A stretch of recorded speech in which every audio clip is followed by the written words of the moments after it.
오늘 하나님께서 주시는 말씀은 시편 91편 1절부터 8절의 말씀입니다. 이제 다 같이 시편 91편 1절부터 8절의 말씀을 한 목소리로 합독하시겠습니다.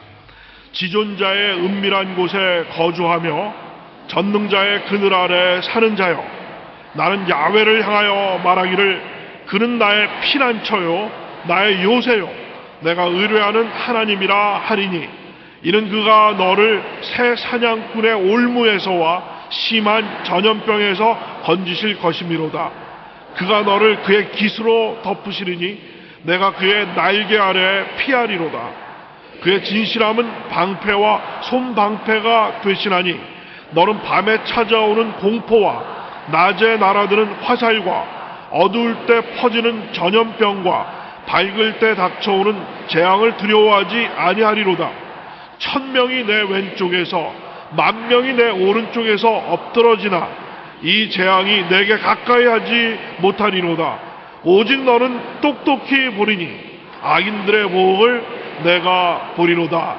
아멘. 예수 그리스도에 대한 새로운 발견이라는 제목으로 은혜를 나누고자 합니다. 얼마나 어두움은 무서운 것이고 밝음은 좋은 것이다. 이것을 증거하려고 하면 어떻게 해야 되겠습니까? 그것은 캄캄한 밤에 밝은 등불을 가지고 나오면 어두움은 얼마나 지독한 어두움이고 밝음은 얼마나 좋다는 것을 비교해서 알 수가 있습니다. 배가 굉장히 고파야 밥이 굉장히 중요하다는 것을 압니다. 배가 고프지 않은데 밥이 중요하다고 생각하는 사람은 없습니다. 주님께서는 성경에 너희가 시험당할 때 내가 같이하여 너를 건지고 영화롭게 하리라. 보통 때는 예수님이 같이 계셔도 계신지 안 계신지 몰라요. 주님은 언제나 잠잠하고 고요하고 계시니까. 그러나 내가 환난을 당하고 시련을 겪어서 살 소망까지 잃어버릴 정도가 될 때, 그때 예수님이 나타나시고 여러분 마음속에 그리스도의 임재를 느끼게 되면 정말 주님이 계시구나 알 수 있습니다.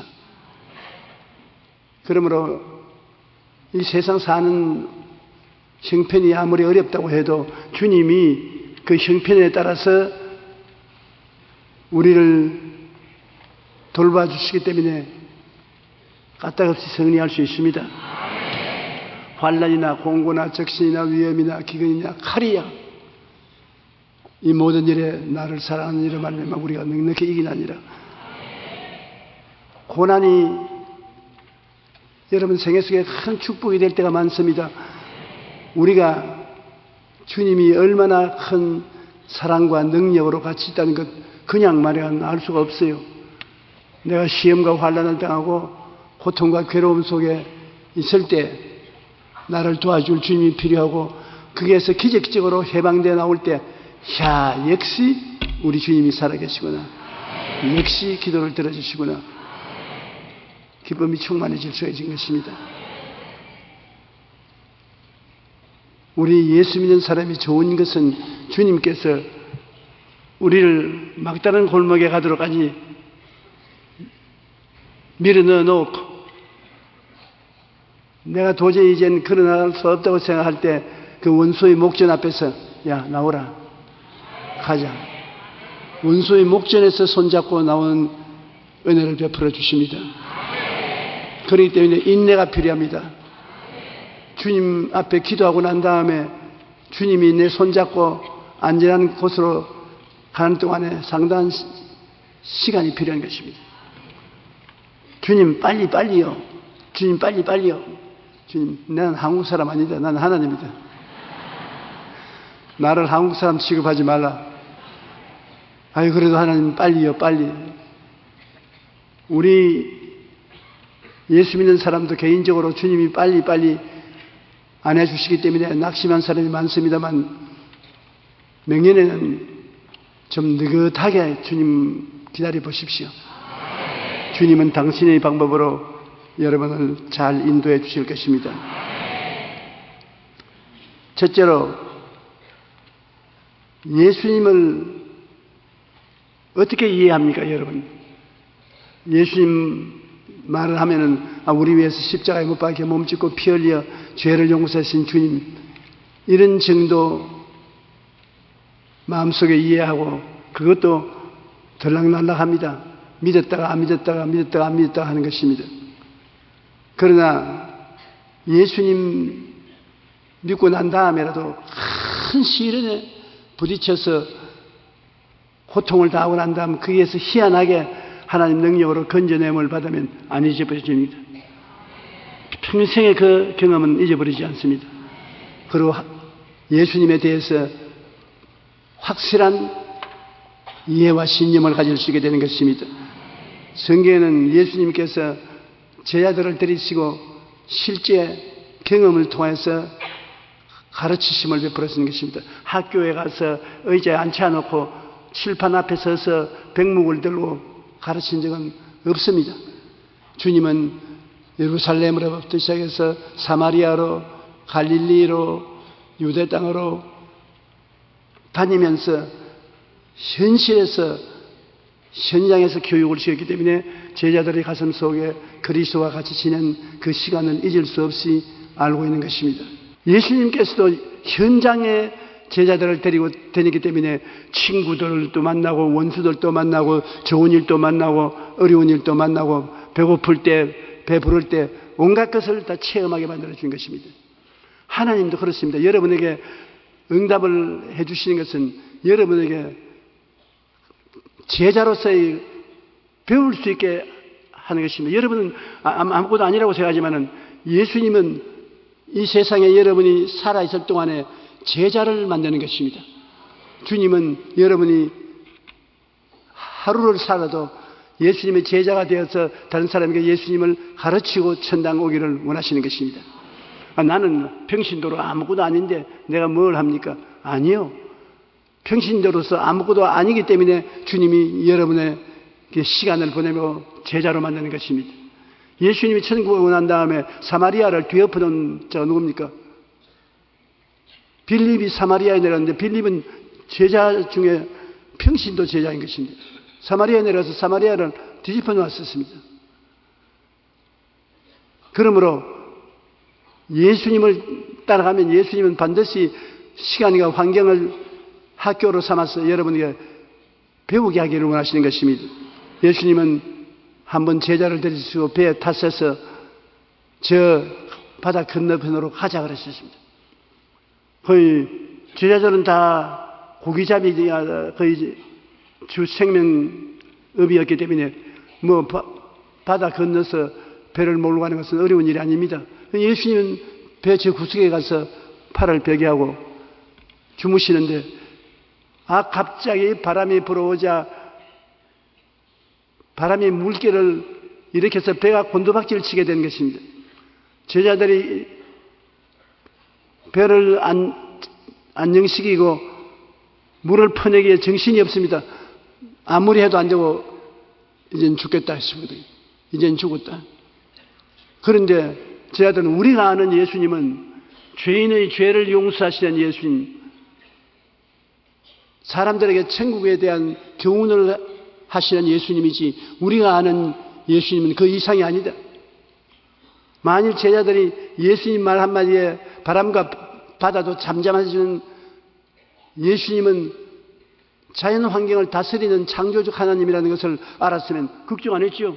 바람, 파도, 우리 예수님이 이것 다 전문적으로 부리는 것인데 아무것도 아니야.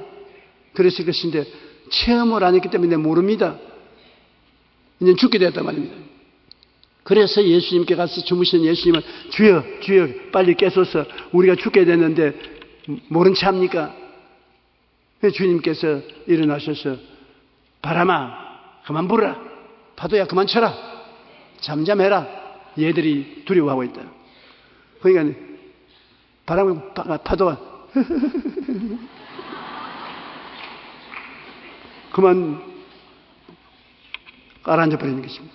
제자들이 그것을 통해서 예수님을 새로 알았단 말입니다. 이야, 예수님 보통 사람인 줄 알았는데 바람과 파도도 다스리는 하나님 아들이시구나. 우리는 그런 예수님인 줄 몰랐다. 이제부터 바람과 파도가 다가오면 겁날 것 조금도 없다. 예수님이 다스리니까. 예수님이 어떠한 능력을 가지고 있다는 것을 깨달았습니다. 창세기에 보면은 땅이 공하고 혼돈하며 흑암이 깊음이 있을 때 하나님의 신이 수면에 운행하시더니 좋은 세상이 이루어지지 않습니까? 그것하고 비슷하지 않습니까? 바람이 불고 파도가 치고 천지가 무너질 것 같은 환경에서 예수님 말 한마디로 조용하고 잠잠해지시니 이분은 그냥 구주가 아니시라 천지를 새로 지으시고 다스리시는 하나님이시구나 하는 것을 깨달을 수가 있는 것입니다. 예수님의 안식에 대한 놀라운 발견을 했었습니다. 마가복음 4장 35절로 38절에 그날 저물 때 제자들에게 이르시되 우리가 저편으로 건너가자 하시니 그들이 무리를 떠나 예수를 배에 계신 그대로 모시고 가며 다른 배들도 함께 하더니 큰 광풍이 일어나며 물결이 배에 부딪혀 들어와 배에 가득하게 되었더라. 예수께서는 고물에서 베개를 베고 주무시더니 제자들이 깨우며 이르되 선생님이여 우리가 죽게 된 것을 돌보지 아니하시나이까. 그러니 예수님이 안 돌보는 것 같지만 돌보고 계시지 않습니까? 마가복음 4장 39절 41절에 보면 예수께서 깨어 바람을 꾸짖으시며 바다들어 이르시되 잠잠하라 고요하라 하시니 바람이 그치고 아주 잔잔하여지더라. 이에 제자들에게 이르시되 어찌하여 이렇게 무서워하느냐 너희가 어찌 믿음이 없느냐 하시니 그들이 심히 두려워하여 서로 말하되 그가 누구이기에 바람과 바다도 순종하는고 하였더라. 두려움이 들어오면 믿음은 쫓겨나가야 되는 것입니다. 그러나 여러분이 말씀을 읽고 듣고 묵상하고 믿음이 마음에 들어오면 두려움은 사라지는 것입니다. 그러므로 믿음이 없는 사람, 그 믿음이 마음속에 있어도 사용하지 않고 인정하지 않는 사람이 말하는 것입니다. 보통은 믿음이 없이 행하니까 믿음이 없는 사람이요, 겨자씨만한 믿음이 있는 사람, 믿음이 큰 사람 이렇게 나누어지는데 여러분은 오늘 이 이야기를 듣고 난 다음에 성경은 예수 그리스도는 어제나 오늘이나 영원토록 동일하다고 했었습니다. 그때 풍랑이는 바다에 배를 타고 가던 예수님은 오늘 또 여러분의 인생이 풍랑이 일어나서도 여러분 인생의 배에 들어와서 팔을 베개하고 주무신 것입니다. 상징적으로 보여준 것입니다. 제자들이 예수님을 잠에서 깨운 것처럼 여러분도 하나님께 부르짖어 기도하면 주님이 깨어 일어나시는 것입니다. 그리고 여러분이 기도하고 부탁하는 것을 주님께서 응답해 주시는 것입니다. 바람을 잠잠케 하고 파도를 잠잠케 하는 것. 주님이 행하시는 모든 일은 그를 통해서 우리에게 교훈을 주시는 것을 말하는 것입니다. 예수님은 바람과 파도조차 복종시키고 환난을 평안하게 만드는 안식의 주인이 되신다는 것을 제자들은 알게 됐습니다. 여러분, 우리도 이를 통해서 오늘 큰 은혜를 받아 나갈 것은 주님께서는 자연 환경을 다스리신다는 것입니다. 우리 가운데 계셔서 죄악을 다스리고 마귀를 다스릴 뿐 아니라 자연 환경도 다스린다. 제가 잘 아는 선교사님 한 분 아프리카 열대지방에 가서 목회를 하는데 제게 이런 이야기를 해줍니다. 그가 애를 먹고 전도를 해서 추장에게 예수를 믿게 만들었어요. 거기는 추장이 오케이 하면 밑에 있는 사람들은 다 그대로 믿고 나가요. 근데 추장을 겨우 설득을 해서 예수를 믿게 됐는데 하루는 빨리 오라 해서 가니까 추장의 아들이 열병에 걸려서 불불 끓습니다. 그 추장이 내가 예수를 믿고 난 다음에 우리 아들이 열병에 걸려서 죽게 됐는데 빨리 고쳐라. 빨리 안 고치면 우리 동리에는 발도 못 들이고 한다. 그래, 그 선교사가 가만히 생각하면 기가 막히거든요. 여름에 그 아이의 열을 낮출 수 있으려면 우박이 내려오거나 얼음이 와야 되는데, 얼음 만드는 냉장고 하나 없는 그 동리에서 어디에서 얼음을 만들어서 그 애를 살립니까? 본인이 열이 있어 얼마 있으면 심장마비가 걸려 죽을 것 같아요. 그런데 그 사람이 자기가 하는 말이, 보통 기도는 하나님이면 어떻게 하시겠습니까? 이 문제를 해결해 주시옵소서. 그런 약한 기도를 해서는 안 돼요. 하나님 무릎 앞에 딱 나서고 앉아서, 하나님 언제만 우박을 주고 언제만 우박 안 줄 실력입니까? 나 이거 전도해놨는데 아들이 열병으로 죽으면은 하나님과 제가 한꺼번에 쫓겨나갑니다. 그런데 우박을 주십시오. 전지전능 무소 부재하신 하나님 이름 부실 예가 없어요. 하나님은 우박 주십시오. 그래야 선교를 계속할 수 있습니다. 그런데 갑자기 구름이 끼더니만 창대비가 쏟아지는데 그 선교사가 하늘을 쳐다보고, 비 말고요, 새로 들으세요. 우박 말입니다. 우박. 하나님은 그가 먹지 않았을 것인데 우박을 주세요. 그러니까 다다다다다다다다다다다다다 막 우박이 쏟아지는데, 그런마다 우박이 얼음이 가득해서, 그래 그 얼음을 갖다 놓고 그 추장 앞에서 어린아이에게 우박으로 얼음 10불을 해서 열을 낮추고 고쳐놨었습니다. 그러니 그 동리 전체는 다 예수를 믿게 되고 하나님의 영으로 하게 되고. 그러면 이 선교사님이 예수님께서 바람과 파도도 잠잠케 하시고 환경을 변화시키는 기적을 행하시는 하나님이라는 것을 몰랐다면 기도를 올바르게 못했을 것이고 아이는 죽었을 것입니다. 우리가 하나님이 어떠하신 분을 알고 믿고 기도해야 되는 것입니다. 어떻게 아느냐? 예수님은 십자가에 달리기 전까지 제 아들에게 당신이 어떠하신 분을 알리는데 전력을 기울이셨습니다. 바람과 파도를 잠잠케 하시는 예수님이 있다는 것을 우리가 알리려고 애를 쓰시기 때문에, 여러분, 오늘 여러분 삶에 바람이 불어옵니까? 파도가 칩니까? 자유롭게 되고 싶습니까? 그러면 집에 가셔서 기도할 때 하나님 조영기 목사에게 신분 조사를 알려주셨습니다. 주님, 바람과 파도도 잠잠케 하는데 큰 거 아니고 적은 것이니 요거 좀 잠잠케 해 주십시오. 그래, 편안히 자라. 나도 일어나면 해놓을 테니까. 주님이 기도 응답을 굉장히 잘해 주십니다, 여러분. 우리가 기도를 잘못해서 그렇지, 분명한 목표를 가지고 믿음으로 소리내어 기도하면 주님은 잘 들으십니다. 문제를 해결해 주시는 것입니다. 그러므로 우리는 이제 이 세상을 살아갈 때 우리의 운명과 환경을 다스리는 예수님이라는 것을 밝히 깨달아 알았으니까 더 승리하고 살아갈 수가 있는 것입니다. 저는 최근에 시편 23편에 주께서 내 원수의 목전에서 내게 상을 베푸시고 기름으로 머리에 바르셨으니 내 잔이 넘치나이다.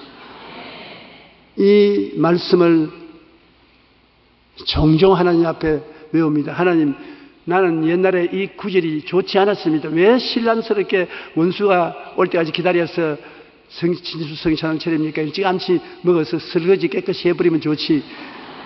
그때까지 늦게 있습니까? 하나님 전지전능하시지만 내가 이제는 아버지 하나님 내 마음에 맞지 않습니다. 그런데 하나님은 당신의 영광을 위해서 일하시지 내 영광을 위해서 일하지 않는데 똑같은 일을 하는데도 하나님 영광을 위해서 일하는 것입니다. 하나님께서 당신이 가장 영광을 받을 때와 장소에서 진수성찬 차리시고 자 먹어. 아이고 사람들이 다 보는 데서 그러니까 먹어. 느긋하게 하나님이 얼마나 너를 사랑한다는 것을 보여줄 테니까 먹어라. 그리고 먹는 동안에 성령의 기름을 부어주어서 모든 문제가 해결되도록 할 테니까 먹어라. 내 잔이 넘치게 되는 것을 느끼고 주님께 감사드렸습니다. 주님은 좋은 하나님이시겠습니다. 둘째로 여러분 또 예수님께 대해서 알아야 될 것은 우리 교회에서는 충분히 잘 아시지만 예수님은 귀신을 쫓아내는 하나님이신 것입니다. 아니 뭐 귀신이 그렇게 많냐? 그렇게 주님이 가르치기를 귀신이 굉장히 많습니다. 요사이 귀신이 문명이 발달돼 가지고서 가장을 하기 때문에 그렇지 무식할 때는 점쟁이, 무당, 만신 이런 이름으로 와글와글 했습니다. 요사이는 귀신도 여러분 따라서 학교에 가가지고서 여러분 어깨너머에 앉아서 화학도 배우고 철학도 배우고 문학도 배워가지고서 유식한 귀신 노릇을 하기 때문에 우리가 못 알아보는데 귀신은 어디 가나 귀신입니다. 여러분 요사이 주무시기 전에 귀신 쫓아내고 주무시지요? 꼭 그렇게 하십시오. 그러면 여러분의 생활이 무척 편안해지는 것입니다. 주님께서는 복음을 전가할 때 제일 먼저 제자들에게 회개하라 천국가 가까이 왔다 하시고 귀신을 쫓아내라 그러셨습니다. 누가복음에 보면 누가복음 4장 31절로 37절에 갈릴리 가버나움 동네에 내려오사 안식일에 가르치시며 그들이 그 가르침에 논란이 있는 그 말씀이 분위가 있음이라 회당에 더러운 귀신 들린 사람이 있어 크게 소리 질러 이르되 아 나사렛 예수여 우리가 당신과 무슨 상관이 있나이까 우리를 멸하러 왔나이까 나는 당신이 누구인 줄 아노니 하나님이 거룩한 자니이다. 예수께서 꾸짖어 이르시되 잠잠하고 그 사람에서 나오라 하시니 귀신이 그 사람을 무리 중에 넘어뜨리고 나오되 그 사람은 상하지 아니한지라. 다 놀라서로 말하되 이 어떠한 말씀인고 권위와 능력으로 더러운 귀신을 명함에 나가는도다. 그러니까 예수의 소문이 그 근처 사방에 퍼졌다고 말했습니다. 예수님은 귀신에 대해서는 불덩어리와 같습니다. 예수님 이름에 견디지 못해요. 많은 사람들이 귀신 들린 사람이 교회 와도 옛날 예수님이 계실 때는 쫓아냈을 때 지금은 막 같이 사는 시대가 왔다. 화해하고 같이 살자. 그렇게 하는데 그렇지 않습니다.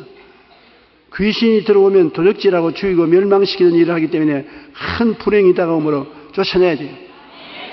부딪히면 쫓아내야 돼요. 저는 50년 동안에 귀신 많이 쫓아냈습니다.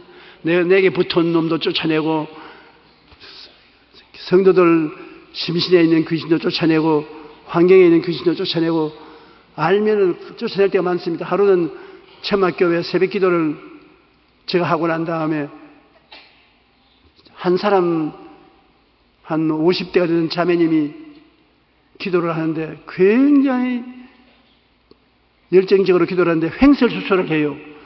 그 무슨 횡설이니까 죽여버린다. 내 말 안 들으면 잠잠해야지. 입 주둥이 닫아.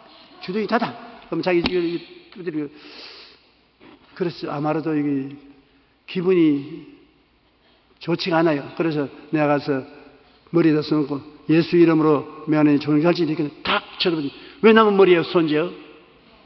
그 자매님 당연히 누구요? 누구기는 누구야? 난 나지. 아니 자매님이 누군지 신분은 내가 알고 있습니다. 누구냐면 그 남편이 적십자병원 소아과 과장입니다. 그 부인인데 좋은 대학을 나오고 인텔인데 항상 몸 반신이 나빠가지고서 몸 반신을 끌고 다닙니다. 그 남편이 의사 선생님이기 때문에 고쳐주려고 그렇게 애를 썼으나 안 나았어요. 그런 정도까지 제 이야기 들어서 제가 알고 그 이외에는 모릅니다. 그래서 내가 네 누구냐? 그러니까 누구야? 난 나지. 그거 말고 너 속에 들어있는 신이 무슨 신이야? 귀신이다. 어때? 그래서 깜짝 놀랐어요. 그래서 그 귀신을 말해. 그래 내가 귀신이면 나오라. 예수 이름 나오라. 왜 내가 나와? 내가 여기 있은 10년이 넘는데 우리 집인데 네가 나오라 한다고 내가 나올 줄 알아? 그래. 이건 예수님의 집이지 너 집이 아니다. 예수 이름을 나오라. 안 나온다. 나 너 죽여버린다 자꾸 간섭하면. 그래서 이제 큰일 났습니다. 내가 싸움은 붙여놨는데 쫓아내야지. 안 쫓아내면 어떻게 하겠습니까? 그래서 나오라 그거 안 나오고 여름철인데 땀을 비 오듯이 흘리면서 귀신과 싸운 것이 8시간을 싸웠었습니다. 그 자매님의 이름은 내가 지금도 기억하는데 진짜로 이건 기억을 해요. 순선씨, 김순선입니다. 김순선씨 속에 있는 귀신아 나오라. 안 나온다. 나오라. 안 나온다. 이렇게 싸우기를 8시간 저녁이 되었을 때 난 낙심이 됐어요. 너무나 힘이 들어서 김순선 씨 속에 있는 귀신아 나오라. 내만 피곤한 게 아니라 귀신도 피곤해가지고서 안 나온다. 죽을 지경이에요. 죽을 지경. 나와. 안 나온다.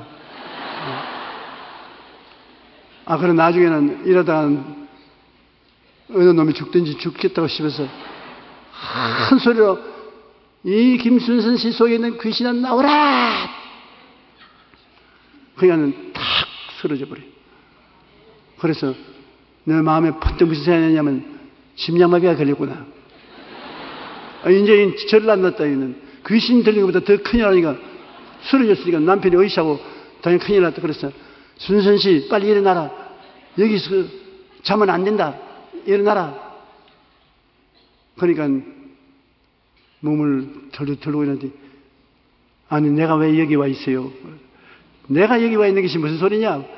8시간 동안 사람을 애를 먹여놓고 난다. 빨리 가시오. 빨리 집에 가시오. 남편 들어오기 전에 빨리 가시오. 그냥 툴툴 털고 일어나서 나에게 난 앉아서 아이고 하나님 다시는 귀신 들린 사람 보내지 말아 주시옵소서. 이러다 내가 죽겠습니다. 그런데 전도사님! 그러면서 밖에서 뛰어와요. 또 시작입니까, 하나님? 이 일을 어떻게 합니까? 왜 와요, 왜 와? 그러니까, 와서 춤을 덩신 추고, 나 10년 동안 못 쓴 이 오른쪽 길로 나왔습니다.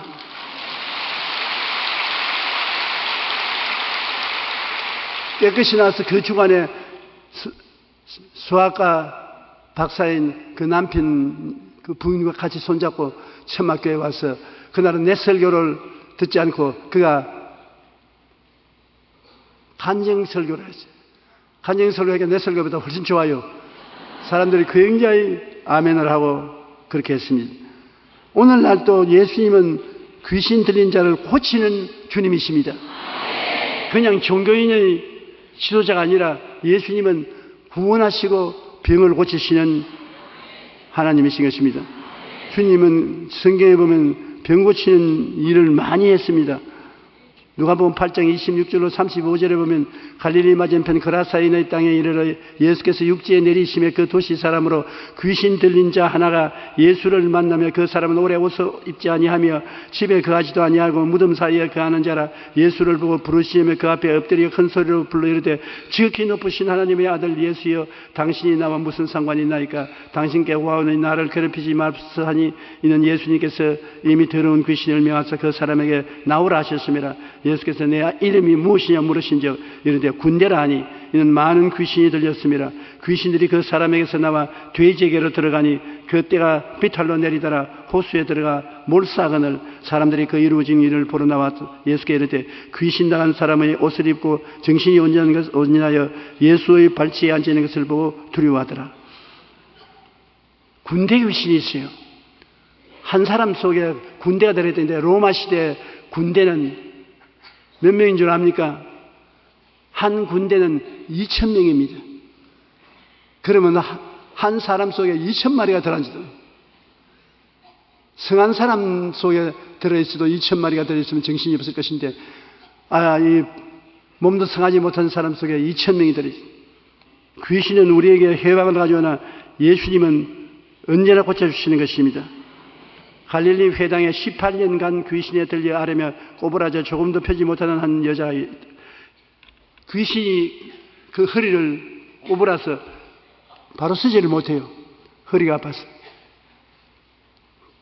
그러니까 허리를 만져보는 사람 많이 있는데, 그런 귀신은 내 설교만 들어도 다 쫓겨나니까 걱정하지 마세요. 교회에 와서 설교를 못 들을 정도로 허리가 꼬부라졌으면 그건 귀신 쫓아내야 돼요. 예수께서 보시고 불러 이르시되 여자여 내가 내 병에서 놓였다 하시고 안수하시니 여자가 곧 펴고 하나님께 영광을 돌리더라. 일상 생활에 주님이 언제나 도와주지 않습니까? 사도행전 10장 38절은 예수님 청당 올라가시고 난 다음에 기록한 사도행전인데, 하나님이 나사렛 예수께 성령과 권능을 기름 붓듯 하였으며 제가 두루 다니시며 착한 일을 행하시고 그의 온 모든 환자들을 고쳤다고 사도행전 누가가 기록해 놓은 것입니다. 이러므로 여러분, 우리가 살아가는 동안에 귀신은 항상 따라다니니까 쫓아내야 되는 것입니다. 기분이 우울하고 나쁘면 병에 귀신이 있습니다. 아침에 자고 일어나는데 마음에 아주 우울하고 답답하고 살고 싶었다가 안 살고 싶었다가 그렇게 자꾸 생각하거나 앉아서 귀신 쫓아내십시오. 나사렛 예수 이름을 명하는 귀신아 물러가라. 물러가라. 어느 순간에고 귀신이 여러분 밀치고 나갈 때도 있고, 전기가 스위치 집어잡은 대로 떨리면서 나갈 때도 있고, 화음 치면서 나갈 때도 있고, 귀신이 나가고 자유롭고 평안하게 되는 것입니다. 그리고 주님께서는 병든 자를 다 고쳤습니다. 제자들을 데리고 다니면서 병든 자를 난 너 못 고친다 가라 그런 말 한 적이 없어요. 예수님 원수들조차도 예수님이 병든 자를 다 고친다는 것을 인정했던 것입니다. 마태복음 4장 23절로 24절 저하고 같이 읽어보십시다. 예수께서 온 갈릴리에 두루 다니사 그들의 회당에서 가르치시며 천국 복음을 전파하시며 백성 중에 모든 병과 모든 약한 것을 고치시니 그의 소문이 온 수리아에 퍼진지라. 사람들이 모든 앓는 자 곧 각종 병에 걸려서 고통당하는 자, 귀신 들린 자, 간질하는 자, 중풍병자들을 데려오시니 그들을 고치시더라. 그러니 예수님 자체가 종합병원이에요. 가는 곳마다 온갖 병자들이 다 오는데 다 고쳤고, 어떤 사람은 고쳐주고 어떤 사람은 안 고쳐주고 그런 차별이 없어요. 예수님 어제나 오늘이나 영원토록 동일하다고 말씀했는데, 오늘 우리 모인데도 예수님이 와 계시기 때문에 다 나아야 돼요. 낫기 싫어서 예수님을 떠나가는 사람은 몰라도 낫기를 원해서 온 사람은 다 나아요. 성경에 보면 예수님은 나병 환자를 깨끗하게 하시고 백부장의 하인의 병을 낫게 하시고 베드로 장모의 열병을 고치시고 12해 또한 혈루증 앓은 여자를 고치시고 2맹인을 뜨게 하셨고 베데스다 목가에 38년 된 병자도 고쳤습니다. 그러니 우리 주님은 바람과 파도만 잠잠케 하시는 것이 아니라 귀신 들린 자를 다 고치고 병든 자를 다 고쳤습니다. 그만큼 됐으면 됐다. 이제 더 이상 우리 예수님은 단지 종교가가 아니라 사람 살리는 하나님이시구나. 기독교는 사람 살리는 종교요. 예수님은 사람에게 행복을 갖다 주는 구주이라는 것을 알았는데, 주님이 그것만 있는 것이 아닙니다. 배고픈 자를 먹이시는 예수님. 이 세상에 먹고 사는데 무관심한 예수님이 아니라 먹고 사는 것까지 관심을 기울이는 예수님이라는 것입니다.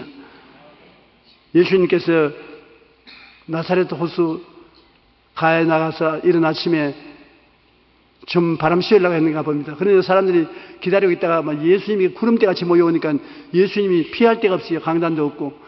그 베드로와 어부들이 물고기 잡고 난 다음에 한 마리도 못 잡으니까 배에서 그물을 내려서 그물 씌는 예수님 찾아가서 배에 올라타서 좀 띄워달라고 해서 거기서 말씀을 증거해 주셨습니다.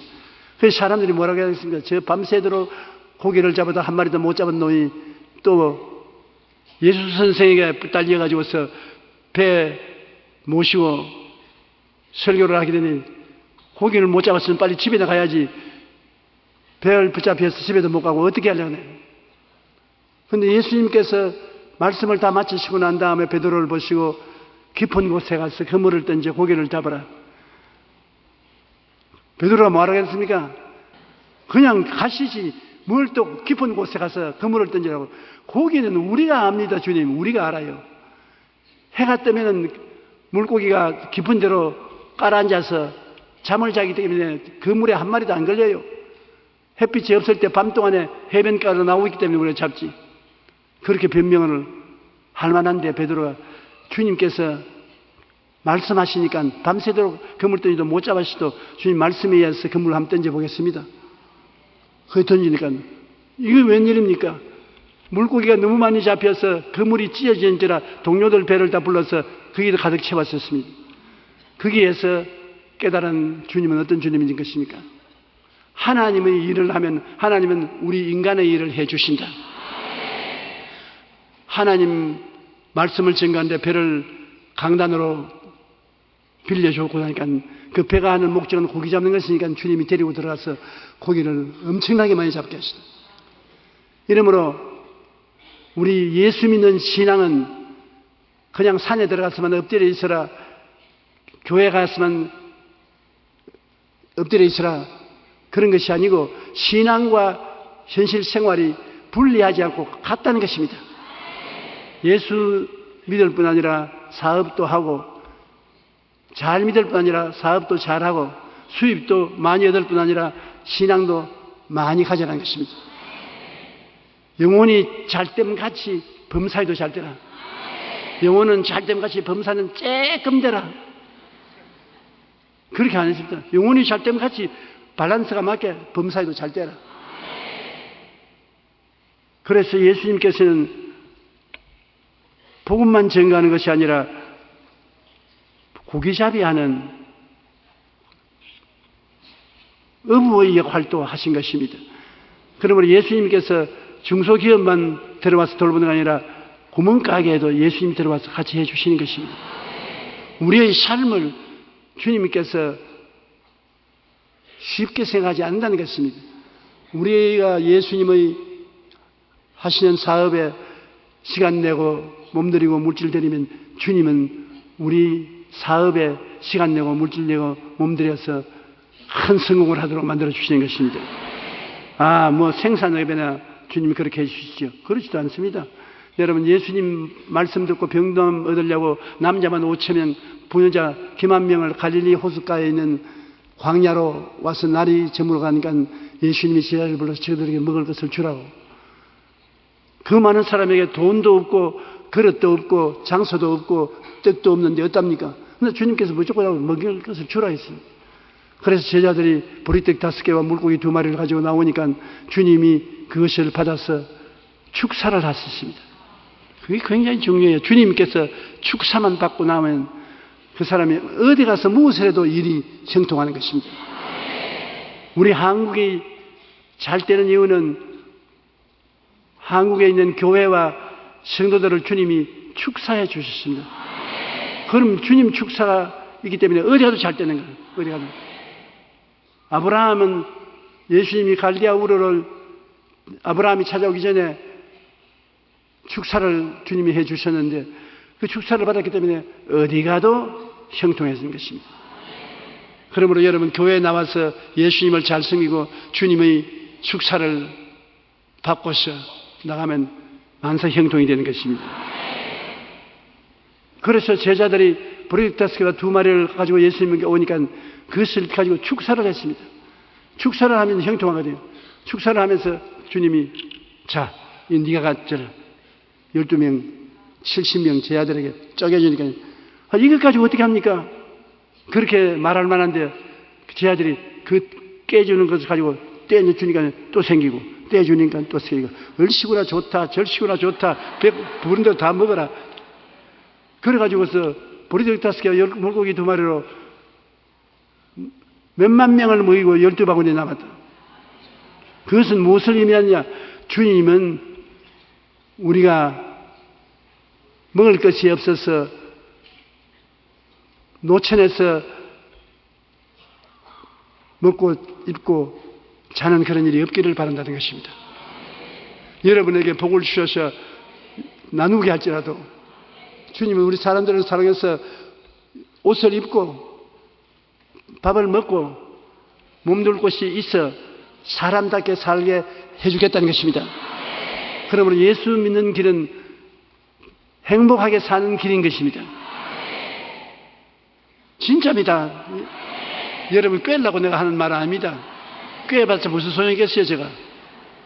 주님을 잘 섬기면 주님은 영적인 구원뿐 아니라 귀신도 쫓겨나가고 병도 낫고 그 다음에는 물질도 주님께서 어떤 형편에 처해졌는지 충분하게 주시겠다는 것입니다. 잡을 때 주님이 오면 잘 잡게 해주시고 그리고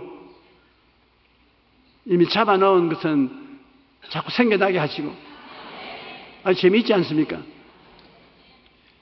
하나님께서는 우리 모든 사람에게 영혼이 잘됨 같이 범사에 잘됨에 강건하기를 간절히 원하시는 것입니다.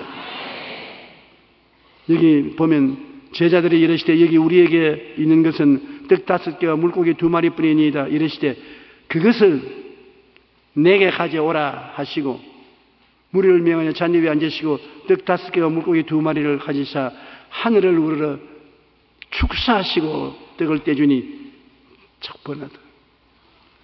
그러니까 여러분 하나님이 여러분을 통해서 축사하실 때가 되게 많으니까 밥 잘 수 때 바쁘니까 그냥 하나님 먹습니다. 그러지 말고 축사를 하라고요. 그러면 소화도 잘 되고 밥도 더 좋을 것입니다. 많은 사람들이 밥 먹을 때 연설을 한 사람도 있습니다. 이 밥은 식어가고 국도 식어가는데 막 연설을 하는데 끝이 없이 연설을 해요.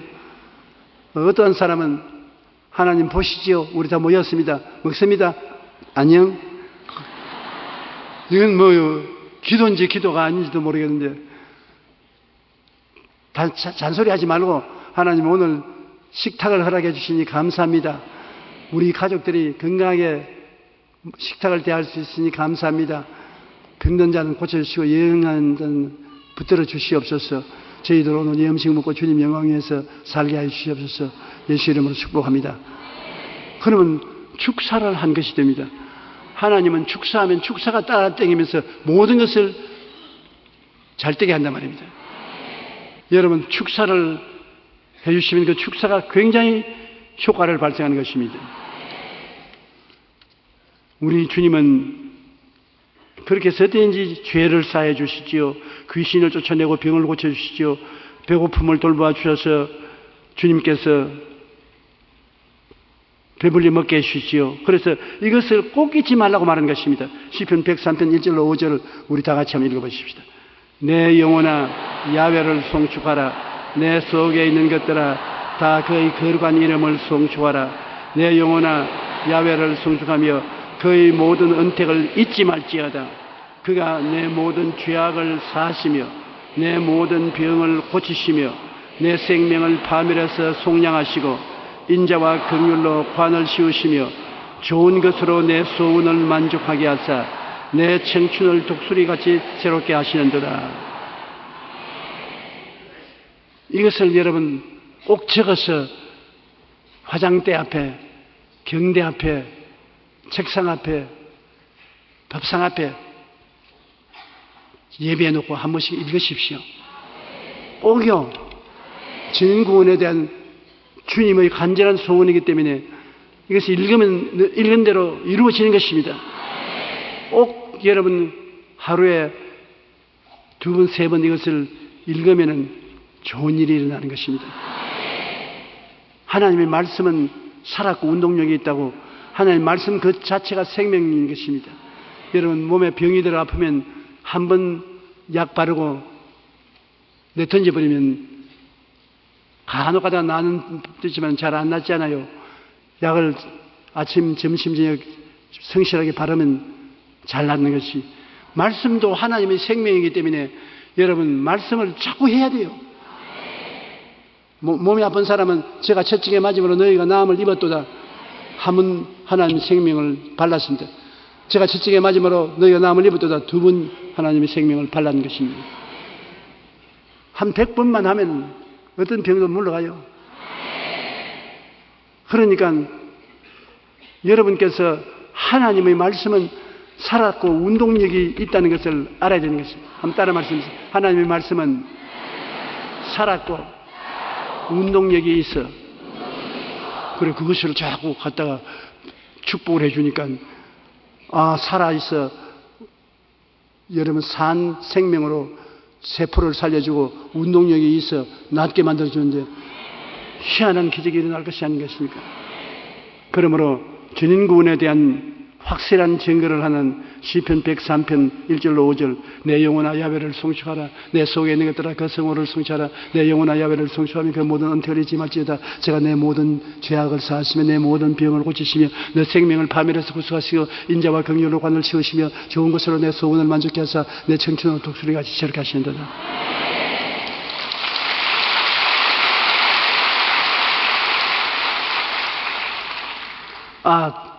저 같은 사람도 외우는데 이거 왜 못 외워요?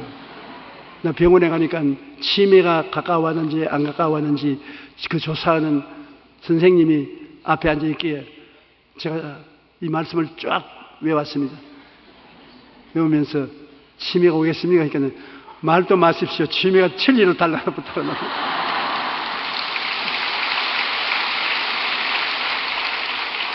하나님 말씀을 외우는 사람에게 치매가 못 오는 것은 그 말씀이 바로 생명이기 때문에 생명이 내 속에 들어왔는데 어떻게 치매 오는 것입니까? 하나님께서 2013년 행복하게 만들어주시고 능력 있게 만들어주신 줄 믿습니다. 이제 2014년도에 여러분의 생각이 말씀으로 충만하고 바라는 꿈이 영롱하게 여러분 마음에 가득 채워주고 기적을 믿고 입술로 가까이 있으나 멀리 있으나 하나님 말씀을 늘 보내십시오. 말로 인정하십시오. 그러면 여러분의 영혼이 잘되고 범사에 잘되며 강건하고 생명을 얻되 풍성히 얻는 놀라운 역사가 일어나게 되는 것입니다.